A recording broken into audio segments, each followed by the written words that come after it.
शिव महापुराण की कथा जो है पूर्व से ही मैं गोवर्धन नाथ जी का परम भक्त रहा हूँ शिव बाबा के चरणों में, तो मेरे गिरिराज बाबा ने ही लाकर छोड़ा है। चकलेश्वर महादेव गिरिराज परिक्रमा में पढ़ते हैं। हम लोग पुष्टि मार्ग से हैं, ब्रह्म संबंध हुआ है और गिरिराज बाबा की परिक्रमा में चकलेश्वर महादेव पढ़ते हैं। उनकी आराधना नित्य करना, स्मरण करना, भगवान शिव भक्ति की ओर अग्रणी रहना।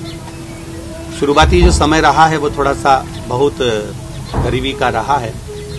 कहीं शिव मंदिर में बैठे रहते थे, भगवान शंकर की आराधना, शिव मंदिर को साफ करना, शंकर भगवान पर जल चढ़ाना, क्योंकि पहले मंदिरों में भी इतनी भीड़ नहीं होती थी। शिव मंदिर में जाले लगे होते थे, शिव मंदिर के ऊपर जो बेलपत्र पड़ी है वो 2-4 दिन तक पड़ी ही रहती थी, तो उसको पूरा निर्माल्य उठाकर विसर्जन करना, सफाई करना।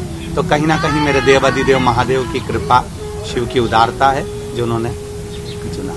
जिस व्यक्ति के पास में अगर भोजन करने का भी धन ना हो, दूसरों के कपड़े पहनकर स्कूल जा रहा हो और किताबों से दूसरों की पढ़ रहा हो, तो उसका लक्ष्य क्या हो सकता है? उसके लिए मूल लक्ष्य होता है भोजन, उसका परिवार। घर में जिसके 2-2 बहनें हों और वैवाहिक जीवन भी सम्मुख में आ रहा हो कि भाई शादी भी करना है, ऐसी स्थिति में, परिस्थितियों में हमें तो यहाँ तक ध्यान में है और ज्यादा लंबे समय तो हुआ नहीं है कथा, आप लोगों की इस उम्र के हैं।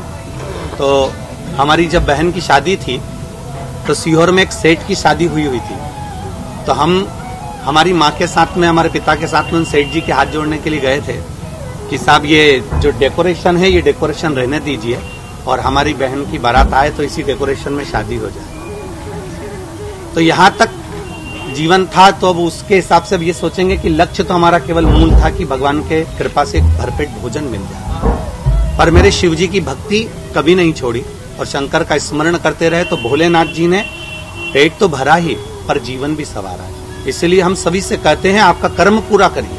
आप जितना कर्म करने के लिए भगवान ने मृत्यु लोक में शरीर दिया है, खूब मेहनत करो, दिल से करो, पर मेहनत के साथ में विश्वास परमात्मा पर पूर्ण रखिए, तो आप अपनी मंजिल तक जरूर पहुंचे।